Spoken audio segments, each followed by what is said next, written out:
Okay, folks, turn 15, yet again unto the breach. Nazca took Nuktia. It's very sad, but they got the Ictiids together before I could get the Merfolk together. They also sent some Supayas down there. They're undead summonable sacreds. So that's a bummer. Nazca has actually expanded quite well. Like me, but more so. They've got at least one. I'm going to assume they have these. 1, 2, 3, 4, 5, 6, 7, 8, 9, 10, 11, 12, 13, 14, 15, 16, 17. I don't know if they've taken Aldgold. Probably not. They probably have about 17 provinces there. I'm still confused that they haven't taken the Misty Forest, but oh well. We're still site searching. This turn, we got a messenger from Phaeacia, who sent me a free owl quill, which is very, very nice. And we found a fire site and a nature site. So our nature income is looking good. Fire income looking okay. Earth income still, air income still 0. Earth +3, astral of course +0, and death +2. Could be better, could be worse. We finally got a death 2 random sorcerer, so he's going to start moving around. Since there's no good spells he can cast just yet, he's going to start moving around site searching. We're working on research to get up to Conjuration 3 so we can start casting Dark Knowledge, but it will be a little while. Over here we're starting to recruit black sorcerers because we are now churning mages out of multiple forts. So we've got sorcerers being recruited there, we've got sorcerers being recruited there. We're still building the fortress down here, and we've got lizard shamans coming out here. Kibasila will stand here waiting for some troops to lead. We are pumping out a ton of pygmies. And of course, we're also building the palisade down in the halls. Our upkeep, you may notice, is starting to skyrocket, so we've got to be careful about that. Our armies are moving towards Sceleria. So we've got over here, we've got 40 units, mainly just garbage chaff, siege chaff. Turiok is taking one spider back here to be re-spidered, and we're going to take these free spawn spiders as well. They're free, so we're going to keep pumping out these sorceresses. Free spawning spiders is pretty nice. In fact, I'm contemplating not recruiting a black sorcerer yet, but I want one. I want at least one just to start site searching, and so that I can boost up to the higher level fire and earth spells easily. In terms of boosting fire, what we're going to need to do is, I think I've mentioned this before, you need a fire 3 random, you give him a skull of fire, that enables him to build the flame helmet, then he's fire 5, then he can do all sorts of things. I mean, that's basically all the fire you need. You don't need super high level fire in this game, generally speaking. We've got 2 commanders down here, when we don't necessarily need 2 commanders in this location. We'll put 1 commander, there's 2 commanders already over here in Wood of Many Paths to lead troops. We'll put 1 more commander over there, and we'll send 1 commander over to Juek to lead troops from there. We've also got a whole lot of troops being recruited here, so actually I tell a lie. I'm going to send this guy through Machaka to pick up those guys. And we've got Turiok, who has a tiny little bit of command, if we need that. Searching for sites, building up infrastructure, starting to churn out mages, and like I said, we're going to be going to war pretty soon. You can see Sceleria has 2 forts right next to each other. They're actually starting to summon ghouls here in Thing Woods, which is interesting because summoning ghouls kills population. It's 10 population per ghoul you summon. So they're reanimating ghouls instead of skeletons, I presume for siege defense, but in doing so, they're actually destroying their own income long term. Now, I mean, Sceleria, is less income dependent than a lot of nations because they can always spam Long Dead for their, main line, but still, I would consider that a less than optimal choice. If I was Sceleria, I would just be spamming out Long Dead. Ghouls are only useful if you anticipate being attacked in your fortresses very, very soon, which, to be fair, if he anticipates being attacked in his fortresses very, very soon, good on him. He's correct. Now that actually reminds me, I do need some siege strength, so I can't just pump out those guys. I need to 33 recruitment points. Let's get 2. I really don't want to recruit Machaka warriors because they're just so awful. Skeletons will rip them up. I may recruit lizard warriors, because I could get 3 or 4 of them. Yeah, I could get 4 lizard warriors who have 1.2 siege strength. Or I could get 2 or 3 Machaka hoplites who are much better defended. See, that's the thing. Against skeletons, you really need highly well-defended troops. But also, you need troops who don't necessarily do piercing damage, because skeletons are resistant to piercing damage. So really, it is going to be the pygmies that actually do the damage with their fire arrows. Yeah, let's get 2, and then we can recruit 7 pygmies still. 2, 3, 4, 5, 6, 7, yeah. It's going to be a pygmy party. Alteration, Conjuration. I was going down Thaumaturgy, but actually I need to hit Enchantment. Yeah, because I need Flaming Arrows before this war. Oof. Well, Swarm will be good. And then I'm gonna have to go to Enchantment 4. And then Conjuration. Okay. Yeah, that's gonna have to be the way I do this. Because I need that Flaming Arrows in order to do damage. And I may also... Yeah, we'll get one Black Sorcerer, and then we'll swap back to Sorceresses. And we'll try to get as many... Just trying to get as many free spawn Great Spiders as I can for the web and the tankiness. The effort to be in the way. They have pretty good morale, too. Low magic resistance, but good morale. I say low, I mean abysmal. Absolutely god-awful garbage. Down here, somewhere around here, Asphodel is really trying to get people to help them fight Caelum. Nasajin is doing very, very well with Caelum. He's doing a good job, so good on him. I don't really want to get involved in that situation right now.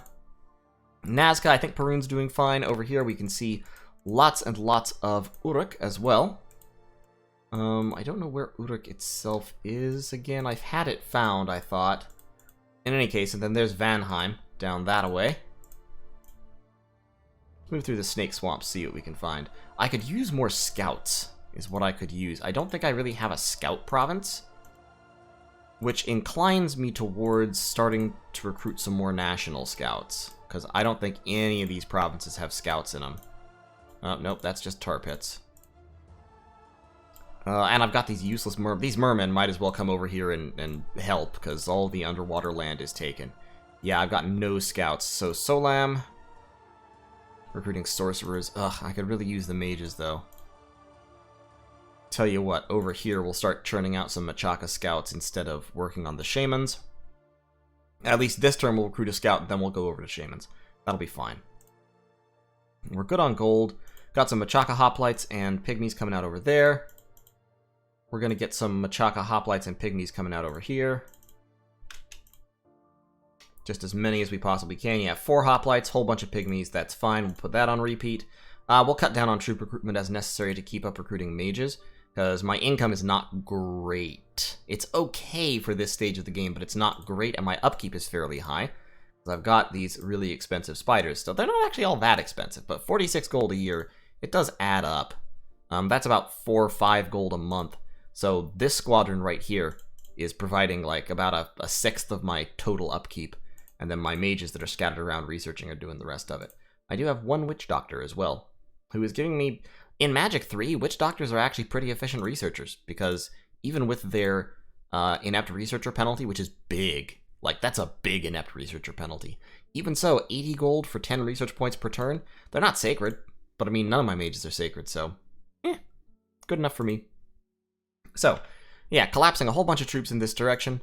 Got about 60 units moving in, 40 units there, so we'll have, in 2 turns, we'll have a pretty sizable army with 1 sorcerer. Maskini is moving to site search, Sudi is moving over there. Actually, let's move Sudi over to site search there. Let's move Maskini over in this direction to join the party.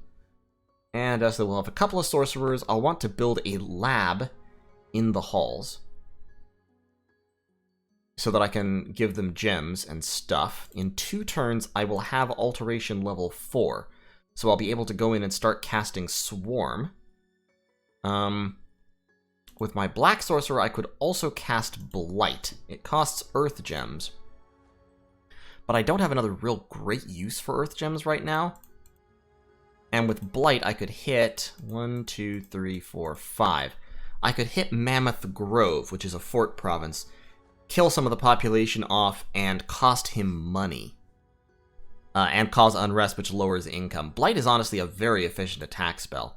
If you drop a few castings of Blight on people, they start suffering pretty bad. And I can cast it from my capital because it has a range of 5. So 1, 2, 3, 4, 5. Yeah, I could actually hit both of these forts with Blight. Could help.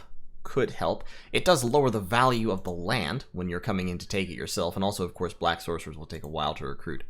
Other options. I could start recruiting Bane Spiders if I give up Black Sorcerer and Sorceress production. But honestly, it's just... that is such a big ask. Giving up my capital-only mages for Bane Spiders.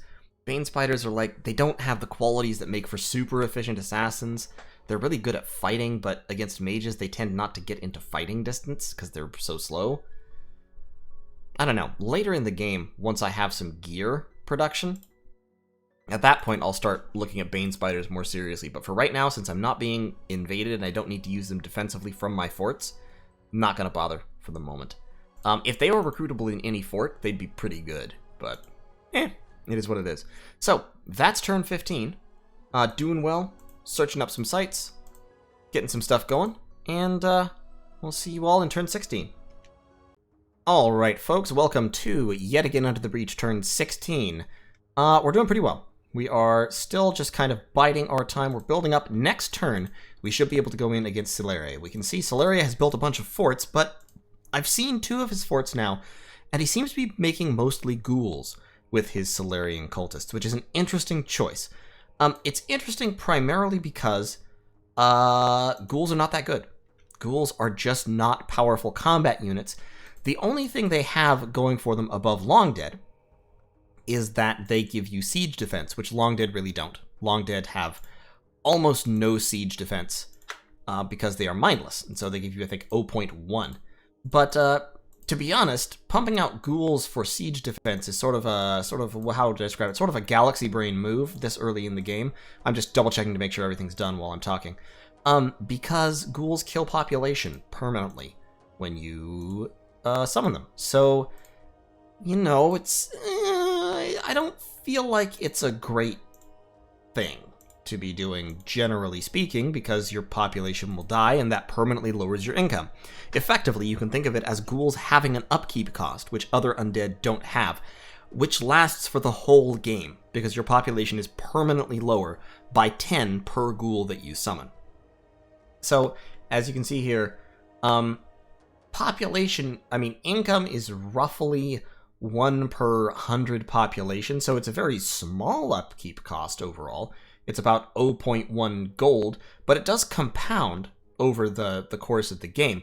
So you will end up, paying for those ghouls. By comparison, so a pygmy costs me 4 gold per year, so a third of a gold per turn. So the ghouls are cheap, but especially if you spam them out. I mean, these 20, if he has 20 ghouls here, he doesn't, let's say it's around 20. If he has 20 ghouls, he's killed 200 population, which means, first of all, he's lost 2 income out of this province right off the bat. And secondly, if he doesn't have growth scales, which this is the influence of Ulm's domain. So if he has growth scales, then that's 200 fewer population that will be compounding for the next, probably 50 or 60 turns on average. And that adds up. It really does. So I personally would not be doing this, at least not early. I would do it in the mid and late game with a big ball of cultists to move into some province I don't really care about, completely depopulate it, and move all the ghouls into a fort in order to protect it, like a throne fort or something else that was very important. But I would not be doing this just randomly early on, personally. Now, that's a personal thing. Maybe he has some strategy in mind. Maybe he's betting that he is going to be attacked, which would be a good bet because he's about to be attacked. In any case, I'm going to have about 100 units gathered up here next turn. A lot of them are just garbage chaff, but I do have quite a few Black Hunters, and I also have a pretty good lump of Spider Knights and some other Black Hunters there. I am making Peter Parker here, aka Spider-Man, my prophet, and so we'll be going in against Sceleria. My prophet can banish, and my priests can banish undead, and my banishment spell is actually really good. I have the fire banishment spell, Ashes to Ashes, which is armor negating damage, pretty significant armor negating damage in a fairly large AoE, and it lights them on fire, as well as doing damage. So if they fail their magic resistance check, boom, armor negating damage plus lit on fire. Pretty solid. We also have Heavenly Fire, which hits one person with a much more powerful fiery death spell. But my priest will be able to cast Ashes to Ashes, doing 10 plus damage, armor negating, at an AoE of 8. So very, very powerful Ashes to Ashes there. And I can also recruit level 2 priests if I want, in which case they will be doing the same. Or I can spam out level 1 priests, because I have 1 command point level 1 priest, the Eyes of the Lord, so I can spam those out. Or just independent priests if I build a temple somewhere without a fort. Independent priests are even cheaper, but you get them half as fast, so kind of trade-offs. Still site searching around, I did find 2 magic sites in the Forest of Pine over here, the Oakwood Tower and the Graveyard of the Damned. So my Death Gem income and Nature Gem income's both looking pretty healthy at this point. Overall, my gem income is not great, but 17 gems per turn on turn 16, I'll take it. Definitely. I do have a Death 2 Mage site searching to find some death sites I may have missed, and I have another Death 2 Mage moving out to site search right now. My research is going up pretty quickly because of these sorcerers that I'm recruiting. They're expensive, and their upkeep is very expensive, but they do give me the research. In my Magic 3 Dominion, they'll give me 18 points of research each per turn. So my research should be clicking upwards by a lot, quite a bit every turn, and that should definitely keep me competitive in the research game, which is good because obviously I need to hit Alteration level 4 next turn for Swarm, and then I need to hit Enchantment level 4 as quickly as I can to give my Pygmies some Flaming Arrows to throw. So, I'm recruiting some cavemen here for Siege Chaff to help break down forts. I'm also building a lab in this province so I can load up with gems, and I'm moving a scout over so I can load him up with gems to accompany the army. I'll have 2 mages in the army. I have more mages coming. I will have more mages coming pretty soon, but they just need to search for magic sites.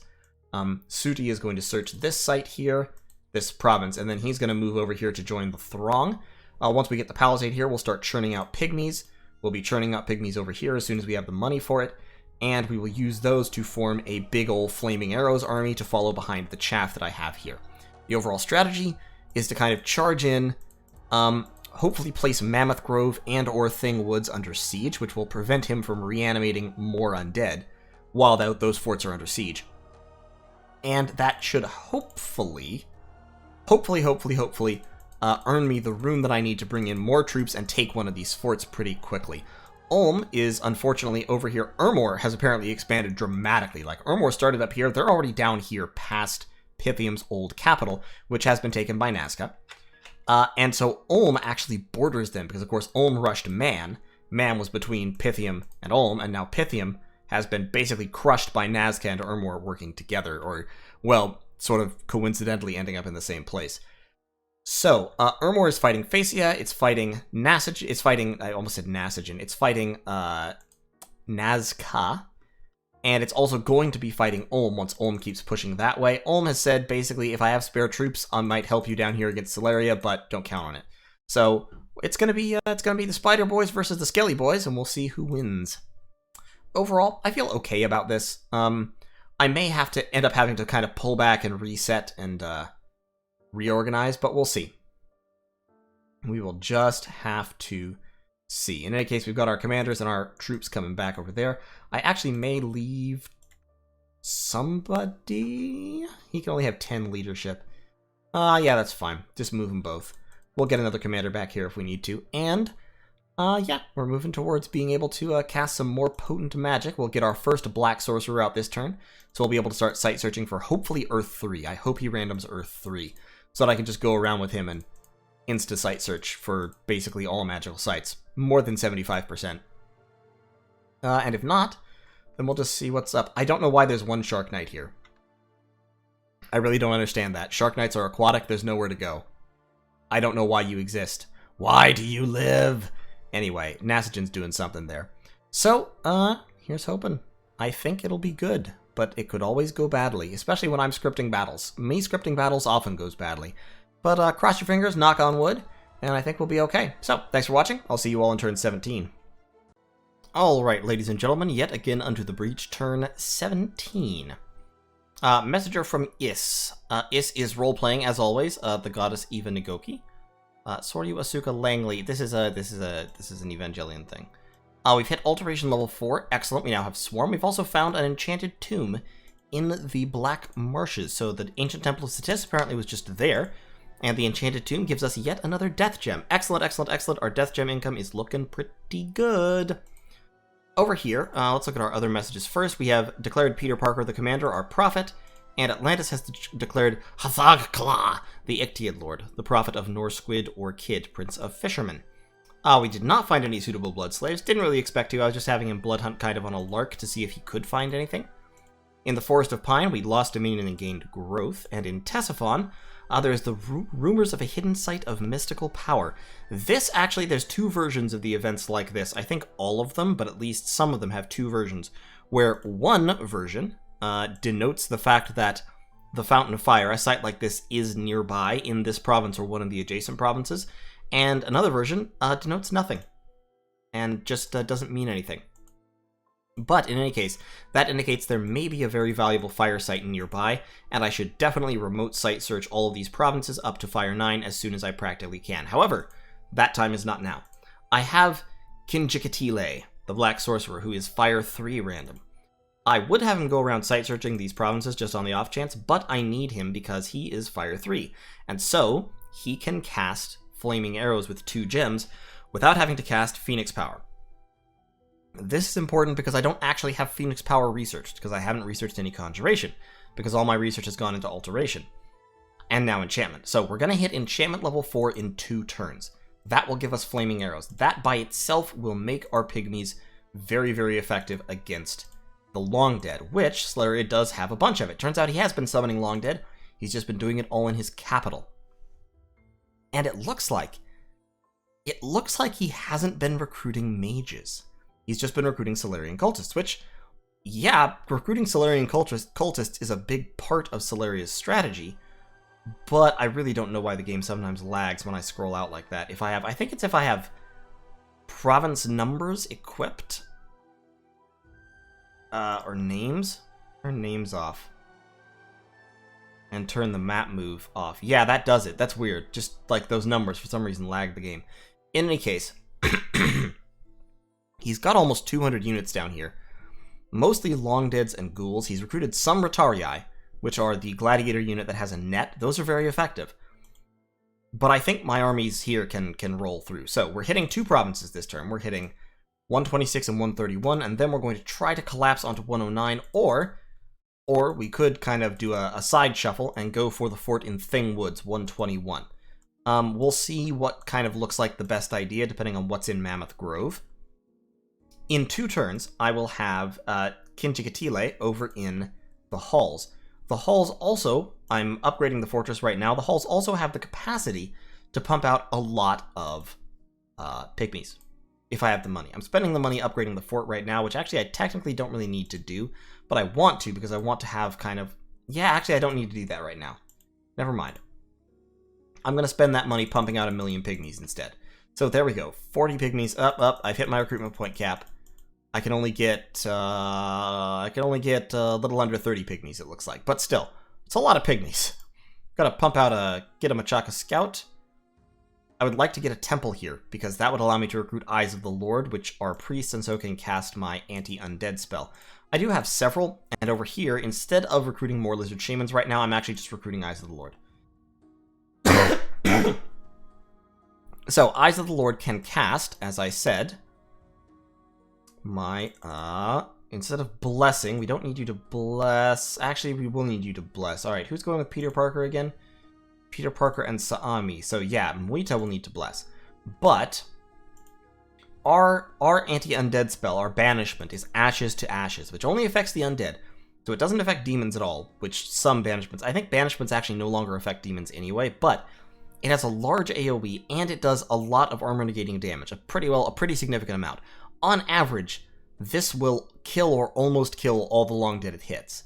It is MR negates, but Long Dead have low magic resistance.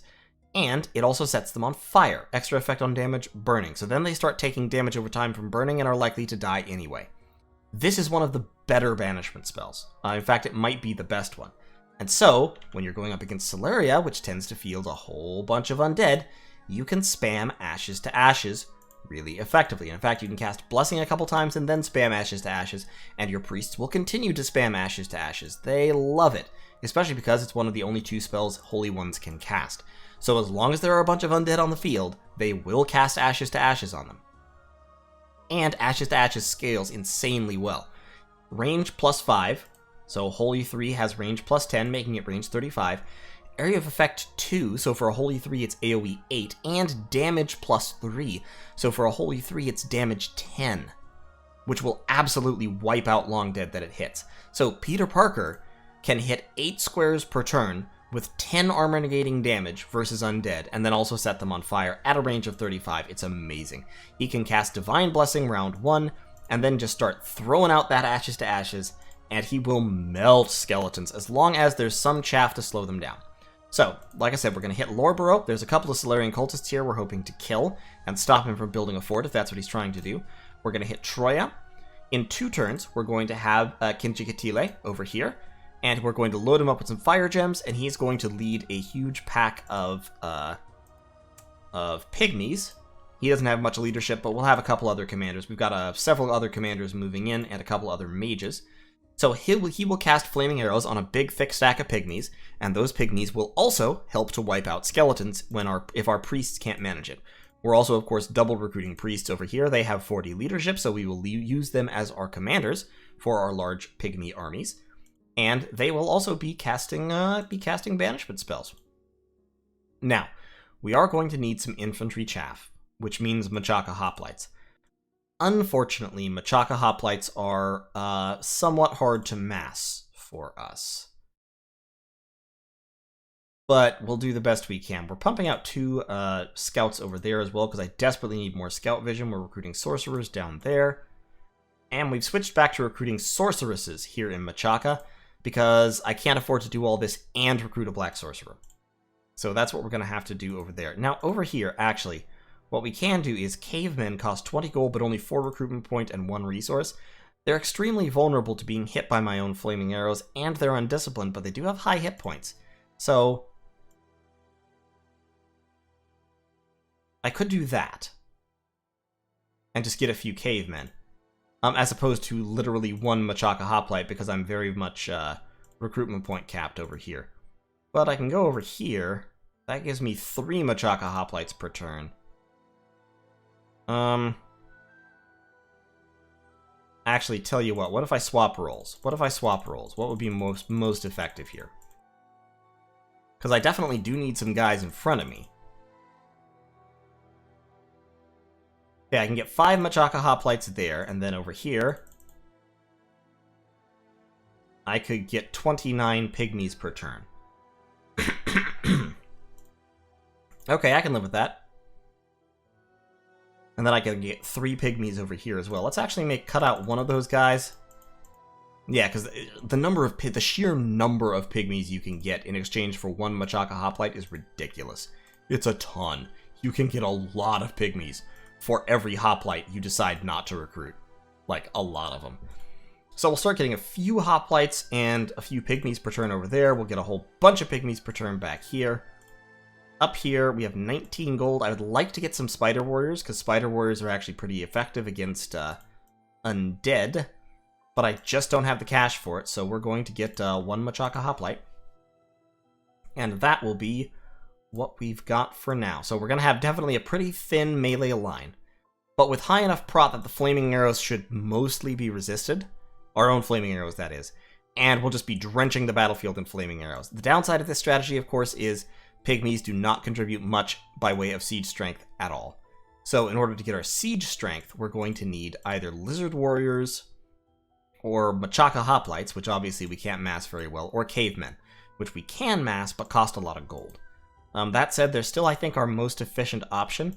So at some point here, we are going to want to swap this fort over to churning out cavemen if we can't take the forts. Oh, but I do have one solution that I'm working on there, which is I'm putting in a bid on Helmut's sappers. Sappers are crossbowmen that have +5 siege strength, so Helmut contributes over 100 siege strength by himself. So if I hire Helmut, I know I'm kind of gold capped right now, so it seems weird that I'm spending gold on mercenaries, but like I said, they're probably our best answer for the siege strength problem. If we get Helmut's sappers, we get him 1 turn, 2 turns he can hit either of these forts, and since these forts only have 250 wall integrity, if we concentrate our army, Helmut's sappers will let us break one of them in 1 turn and then assault it next turn. And so that will give us a definite leg up in the war with Sceleria. Taking this province will kind of cut off Ulm a little bit. Well, I was hoping to get Ulm to help me, but it'll depend on if I think I can go into Mammoth Grove effectively. And I'm not going to be able to go in there until I have flaming arrows, I think. So I'm going to need King Chikatile. I never get tired of saying that. King Chikatile. I'm going to need him with his fire gems. I've got Bausi and Maskini. I have just scripted them to cast Barkskin and then spells on conservative gem usage. I've given them some fire gems kind of as a bluff to, like, scare Sceleria into thinking that I'm going to do something with fire gems. Secretly, I'm not, because I don't have anything that's that's worth doing with them yet. What I do have is Swarm, and I can cast a lot of Swarm, so that's why they're carrying the Nature Gems. And next turn, when they go in to fight at the fort, they will absolutely spam the hell out of Swarm. So, that's the strategy. That's the plan. I think it'll work well, but of course I never know. I'm often taken by surprise playing Dominions, but in any case, I will see you all in turn 18, and we'll find out together. So, thank you so much for watching. See you next time.